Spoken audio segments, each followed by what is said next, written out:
Uqhubeka kanjani-ke ushele umuntu wesifazane osekutshelile ukuthi unendoda yakhe noma ushadile uneringi, uqhubeke kodwa wena umshele? Ngoba laphana ekusheleni kuhambe kugcine kunamabhawodi axegayo noma beqinisa ekutheni ushadile, kodwa kufinyelela la eqala ukuzwa khona ngendlela ehlukile kunalaba kuzwa ngayo eqaleni. Sisazonwaba bafowethu, sibonani bafethu. Facebook Siphe Sihlempembe, YouTube Vuka Sikhuleke. Ngiyacela ukuthi umlandele. Kunemlilo ebaswa ngamabomu ethi mayisishisa abantu kube ngathi umlilo obungaziwa, kanti umuntu owasukela umlilo wawubasa. Uqhubeka kanjani uqoma umuntu ubuzazi ukuthi unomuntu wakho? Angiphinde futhi, umqoma kanjani, uyiqoma kanjani indoda ekushelayo ubuzazi ukuthi ushadile noma uganile? Okay, uqhubeka kanjani ushele umfazi owazi kahle noma ufika kanjani engqondweni yakho ukuthi uzothatha isinqumo sokushela umfazi wendawo omaziyo ukuthi ushadile nendoda yakhe futhi oyaziyo?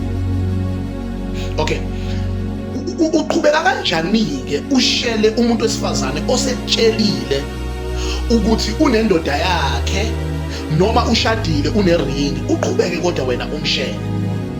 Ngoba laphana ekusheleni kuhambe kugcine kunamabhawodi axegayo noma beqinisa ekutheni ushadile, kodwa kufinyelela la eqala ukuzwa khona ngendlela ehlukile kunalaba kuzwa ngayo eqaleni. Sisazonwaba bafowethu, sisazonwaba, kusazobheduka, kusazoshuba. Ziningi idumbu ezisazophuma ngenxa yabantu abangenangqondo bebe bazi kahle ukuthi lento abayenzayo ayikho right. Kunemishado ebhidlikile namhlanje ngenxa yabantu abaqhubeka benza into e-wrong bebe beyazi ukuthi e-wrong. Angiphathi-ke nawe uma kuthiwa unomfazi bese umyeka lo wakho uhambe uyoshela omunye bese ucabanga ukuthi lo wakho bazomyeka. Ngake ngathi unyaka mawuqala lana ngathi konke okwenzayo uyatshala, ngelinye ilanga uzovuna. And uma utshala ipentshisi ungalingi ucabanga ukuthi uzovuna ukherothi. So-ke ithini lento lena? Asingayenzi into engeke esithande yenziwe kithi, ngoba lalela, uma seyenziwa kuwe ibuya seyiphindwe kasikhombisa. Ubuhlungu obuziwe uloya muntu buba wesi kunobuhlungu obuzoziwa uwe. Bakhona abantu abayizwayo lento engisho. Uyaphi umfazi nomuntu? Uyaphi indoda nomuntu? Uyaphi?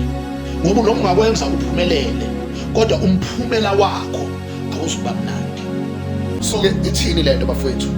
Ithi asibe womama nobaba abafuna ukubona imindeni ihleli kahle. As much as ufuna ukubona umndeni wakho uhleli kahle, musa-ke kodwa ukuba isizathu sokuthi umndeni waka next door uhlale kabi ngenxa yakho.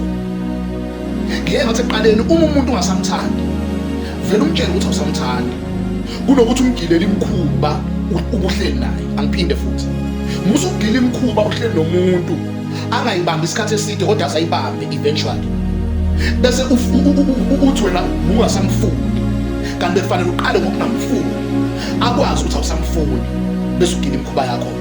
Angikho-ke lapho.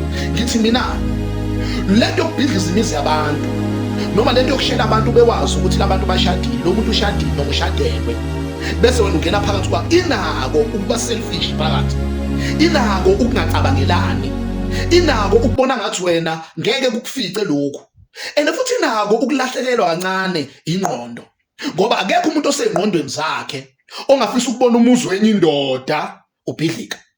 So sengiyazi ekugcineni ngithi mina kuwe namhlanje, zenzele ifavor mntaka baba, musa ukuba isizathu sokuchitheka kwemizi, musa ukushela umfazi womuntu ubumazi ukuthi umfazi womuntu, musa ukuqoma indoda yomuntu ubuyazi ukuthi indoda yomuntu, ngoba lokho kuzosilethela i-disaster ziningi izinto ubabona abantu behamba bekhuluma bodwa kanti bane-depression yezinto ezenzeka emzini yabo ngenxa yabantu, ngoba ayikho into eyenzeka engekho umuntu ophakathi.